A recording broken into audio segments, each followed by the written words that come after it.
Jangan kemudian sekarang mau jalan baru orang mau tes MRP, tes DPR pengangkatan bilang itu sudah kelompok yang dulu tolak otsus tidak dorong, jangan, itu salah.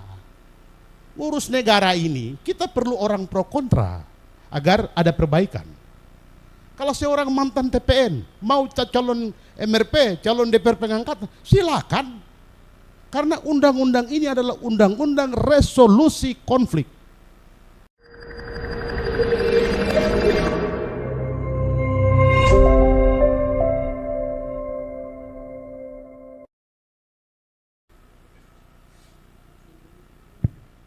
Shalom, selamat siang. Ya, PBM GKI yang saya hormati, yang mengundang saya, Bapak Ibu semua yang saya hormati, yang tidak dapat saya sebutkan satu persatu, tapi bukan mengurangi rasa hormat saya. Shalom, puji Tuhan kita bisa bertemu di tempat ini. Sebelum saya mendapatkan permohonan narasumber, saya sudah baca dan tadi malam saya sudah kirim materi saya. Mudah-mudahan bisa ditayangkan di layar. Ada materi lain ada di meja sana, ada beberapa bisa dilihat. Saya ringkas-ringkas saja. Pertama, bahwa tema diskusi ini sesungguhnya menampar kita, pemerintah pusat, pemerintah provinsi, pemerintah DPRP dan MRP. Kalau kita lihat undang-undang otsus pada bagian penjelasan umum, itu sudah sangat jelas bahwa isi undang-undang ini mengatur tentang pengaturan kewenangan. Yang kedua, tentang pengakuan hak-hak dasar orang asli Papua.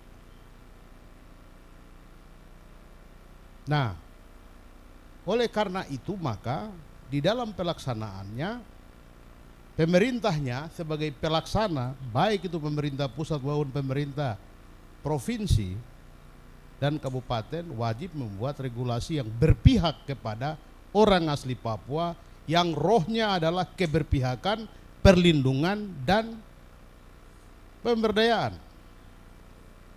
Amanat lainnya itu adalah dengan adanya 106 itu perlu dibuat sistem informasi administrasi kependudukan orang asli Papua. Itu amanat. Sekarang kita lihat pelaksanaannya. Mengapa kemudian dulu kita bicara pegang kepala lepas ekor yang menjadi hambatan? Hambatan itu terdapat pada pasal 4 ayat 2 Undang-Undang nomor 21 tahun 2001. Pemerintah Provinsi Papua diberikan kewenangan seluruh bidang pemerintahan kecuali 1, 2, 3, 4, 5 dan kewenangan tertentu lainnya. Jadi ada banyak kewenangan masih di sana. Yang kedua, pasal 74. Semua peraturan perundang-undangan dapat berlaku selama tidak diatur di undang-undang ini. Itu apa undang-undang ini? Undang-undang otsus. Jadi terdapat standar ganda pelaksanaan pemerintahan selama otsus.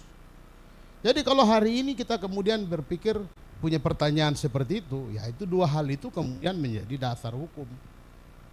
Yang ketiga, di undang-undang otsus sendiri, kalau baca pasal 56 ayat 3, pasal 59 ayat 3, dia mengatur tentang penduduk Papua.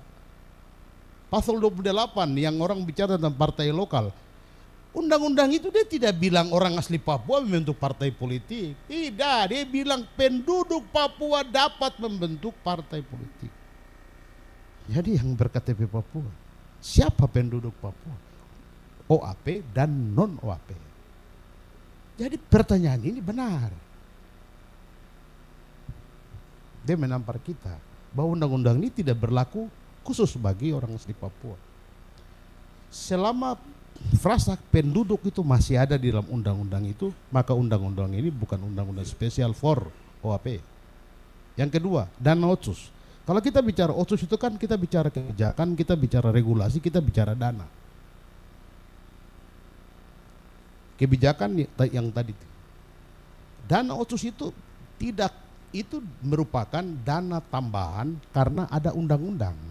Dia bukan dana khusus untuk pemberdayaan orang asli Papua, tidak. Jadi hari ini kalau orang bilang dana khusus itu siapa yang pakai dan untuk siapa? Ya karena memang pengertiannya itu dia tambahan untuk APBD. Karena itu dia masuk di dalam APBD kabupaten kota. Jadi kalau kemarin kita bilang tolak otsus, terus dana otsus tidak jalan, banyak kabupaten kota yang gulung tikar. Kenapa? Ya PAD tidak ada.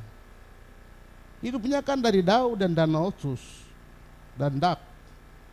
Dan otsus itu pengaruhnya sangat besar di banyak kabupaten kota yang kita rame-rame bentuk. Nah, ada bagian penting itu soal 4 akar masalah yang disinggung diminta oleh panitia.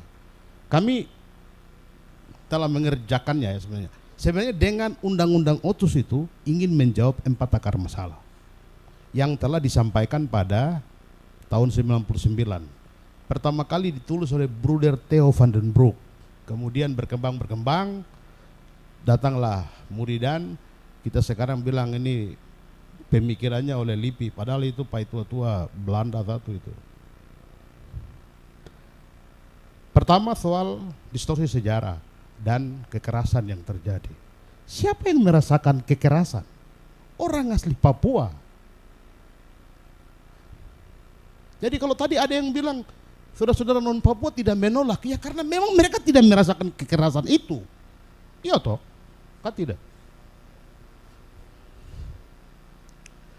Nah, untuk 2 hal tersebut sejatinya pemerintah ingin menyelesaikan itu dengan dasar pada pasal 45 dan 46 Undang-Undang nomor